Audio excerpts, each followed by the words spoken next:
नमस्कार, जय जय श्री सीताराम। तो मित्रों, आप सुन रहे हैं कार्तिक महात्म की कथाएं, जिसमें आपने अभी तक अलग अलग वीडियो में क्रमवार तरीके से कार्तिक महात्म अध्याय 1 से लेकर कार्तिक महात्म अध्याय 29 तक की सभी अध्याय की कथाओं को सुना है। आपने अध्याय 29 में सुना कि किस प्रकार से भगवान विष्णु के अंश से कृष्णा नदी और भगवान शंकर के अंश से वेणी नदी की उत्पत्ति होती है। इस पूरे कथानक को आपने सुना है। बृहद रूप से इस कथा को सुनने के लिए पिछला वीडियो आप देख सकते हैं। आज हम सुनेंगे कार्तिक महात्म अध्याय 30 की कथा को। अगर आप चैनल पर नए हैं तो सब्सक्राइब करके बेल आइकन दबा दीजिए। आइए बिना समय व्यर्थ किए सुनते हैं कार्तिक महात्म अध्याय 30 की कथा को। भगवान श्री कृष्ण सत्यभामा से बोले, हे प्रिय, श्री नारद जी के वचन सुनकर महाराजा पृथु बहुत आश्चर्यचकित हुए। अंत में उन्होंने नारद जी का पूजन करके उनको विदा किया। इसीलिए माघ, कार्तिक और एकादशी, यह 3 व्रत मुझे अत्यधिक प्रिय है।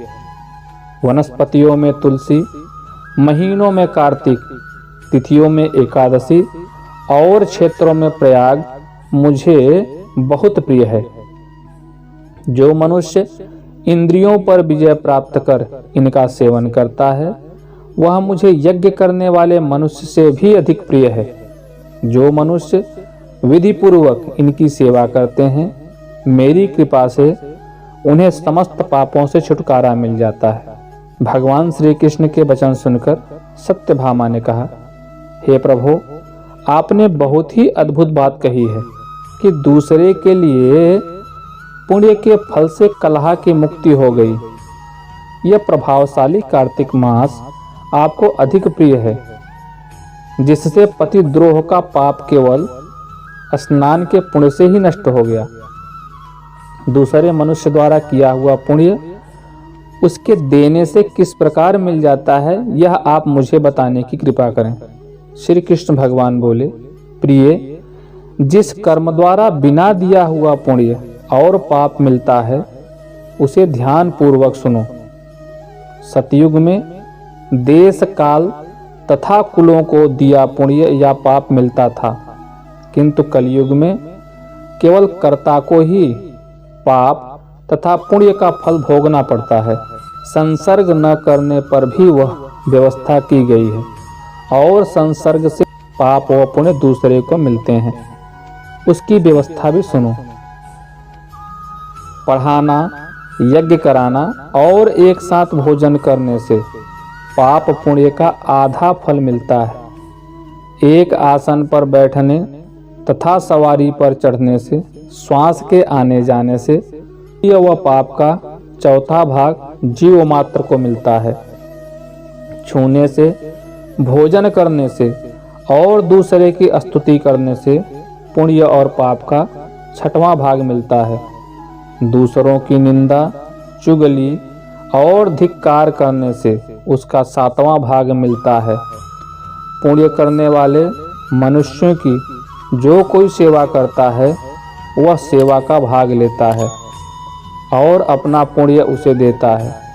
नौकर और शिष्य के अतिरिक्त जो मनुष्य दूसरे से सेवा करवाकर उसे पैसे नहीं देता, वह सेवक उसके पुण्य का भागी होता है। जो व्यक्ति पंक्ति में बैठे हुए भोजन करने वालों की पत्तल लांघता है, वह उसे, अर्थात जिसकी पत्तल उसने लांगी है, अपने पुण्य का 6वां भाग देता है। स्नान तथा ध्यान आदि करते हुए मनुष्य से जो व्यक्ति बातचीत करता है या उसे छूता है, वह अपने पुण्य का 6वां भाग दे डालता है। जो मनुष्य धर्म के कार्य के लिए दूसरे से धन मांगता है, वह पुण्य का भागी होता है। ठीक उसी प्रकार जिस प्रकार की दान करने वाला पुण्य का भागी होता है। जो मनुष्य धर्म का उपदेश करता है और उसके बाद सुनने वाले से याचना करता है वह अपने पुण्य का 6वां भाग उसे देता है। जो मनुष्य दूसरे का धन चुराकर उससे धर्म करता है वह चोरी का फल भोगता है और शीघ्र ही निर्धन हो जाता है।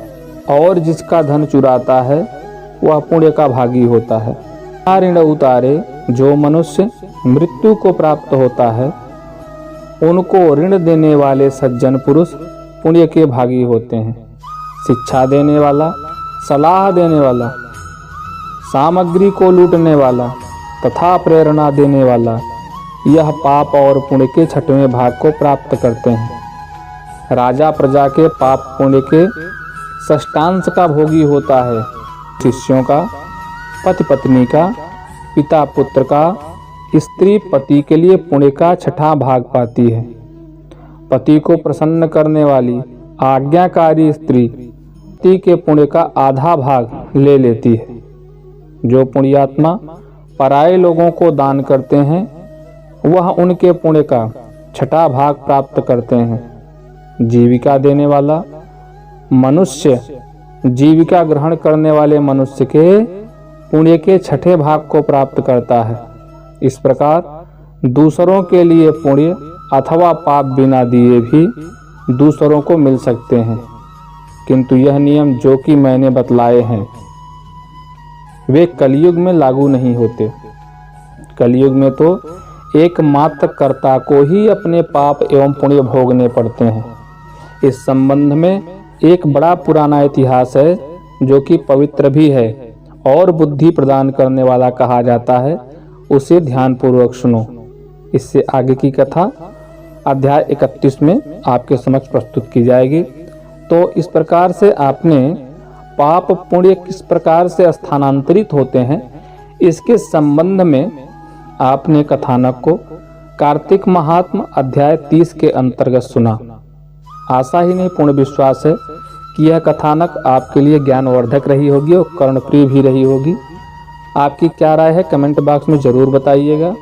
अगर चैनल पर नए हैं तो चैनल को सब्सक्राइब करके बेल आइकन दबाना नहीं भूलिएगा।